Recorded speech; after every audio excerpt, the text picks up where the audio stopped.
What up, guys? Conscious One coming at you. Hope everybody's doing good on this Monday. Y'all know Monday is one of my favorite days, so y'all know I'm doing good.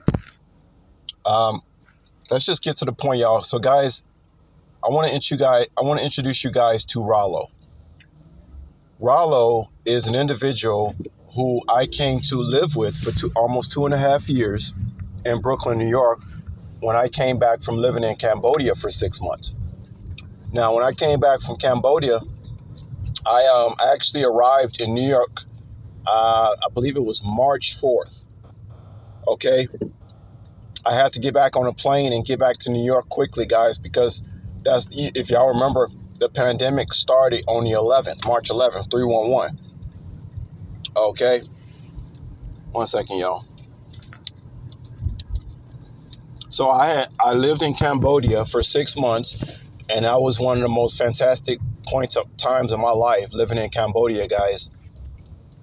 Matter of fact, I'll post another link of the apartment that I stayed in Cambodia for y'all who didn't see. I was paying like $300 for an apartment in Cambodia that was quite big, and I had utilities, very fast Wi-Fi, and it was furnished and it was clean, and everybody was really nice. And I saw how people took care of their families in the neighborhood. I saw how people did not put their parents in old folk home.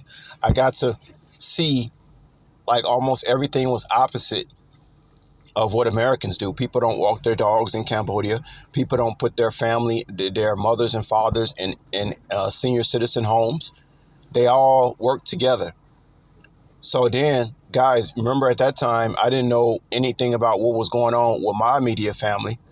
But can you imagine, I seen a cooperation, I seen real communities in Cambodia, and then I come back to the shit show over here in the States. And it was already a shit show before I even knew what my family was involved in, which is my murder and my stolen inheritance. Ralo was a person that I saw on YouTube who my family sent towards me to take my life, guys. And how ironic, I actually end up living with this individual because when I came back from Cambodia, I didn't have any money, and I had two choices. Either I go live with a family member in Las Vegas, or I was going to have to live with this individual that I met on YouTube that was always talking about getting your passport and traveling. So of course I chose the so-called brother who I thought was my brother, but was actually sent murder for hire by my own family. So the reason I'm telling this story again, guys, because a lot of y'all who know me, who just start watching my YouTube videos, I'm giving you the main scope of what's going on as of like right now. Okay, so I didn't know that my family was stealing from my trust fund, stealing my inheritance. I didn't know my grandfather was my real father. I didn't know that the person who was pretending to be my father in my household was my older brother. I started receiving a lot of paranormal activity in the last 2 years because of the things that were going on that I still had no idea about. It's just within the past 2 years that I've realized what exactly has been going on. And I've realized that God had all this hidden from me. I've never been naive. I've never been gullible. God just hid it from me. I just simply did not know. Okay. When somebody doesn't know something, you cannot call that person naive or gullible. However, my family put a lot of illusions over their own eyes when they didn't even really know who I was as an individual, because I basically separated from my family completely around the age of 19. Meanwhile, they were using everybody that I ever knew in my life and paying people money behind the scenes to go up against me and isolate me. However, this worked out to my benefit because I like I'm a solitude type of individual to begin with. I really don't like people that much because I find people, especially in America, to be very disloyal, very dishonest, and so I know I never been gullible because I always had a problem with people in this country anyway. I don't think people understand clearly how to treat people. I mean, we're at the point in America where just even telling somebody, hey, how you doing? People looking at you weird, you see? So when I lived in Cambodia and I saw how a community really operated, I felt like really good, especially how I was treated by the women over there, okay?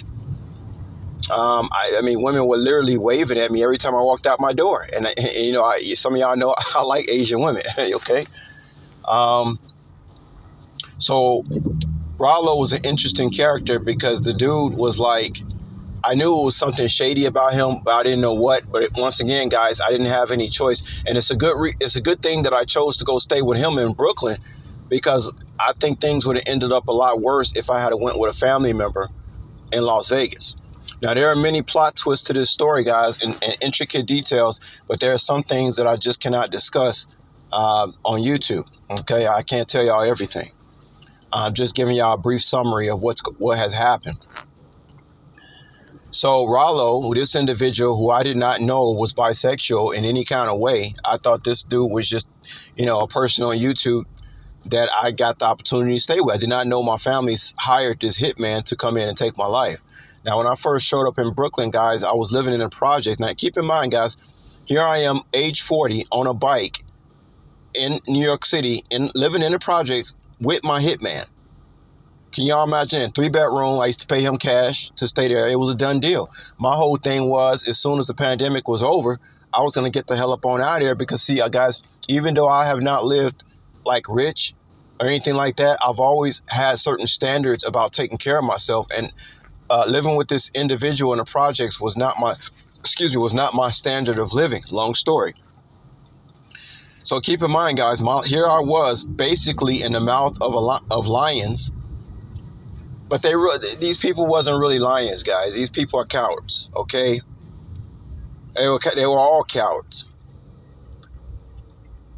The thing about Ralo, guys, I barely seen this individual, believe it or not, for almost 2.5 years that I was there. I was working so many hours on a bike in Brooklyn for Uber Eats that I never hung out with this dude. Probably in the whole almost 2.5 years, I probably only been in the car with him about 6 or 7 times. One of those incidents, he took me around Brooklyn and showed me a few places in New York.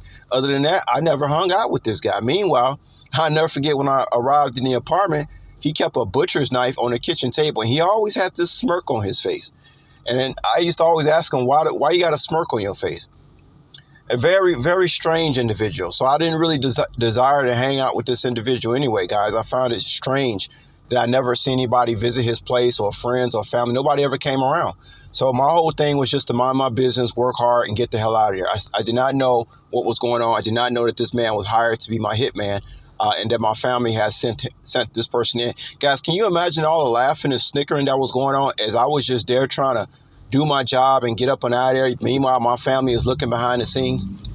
That's some crazy stuff. Now, when I had bought my Lincoln Town car, I thought I was getting ahead, but I wasn't, right? I wasn't. Because then they started messing with my car, okay?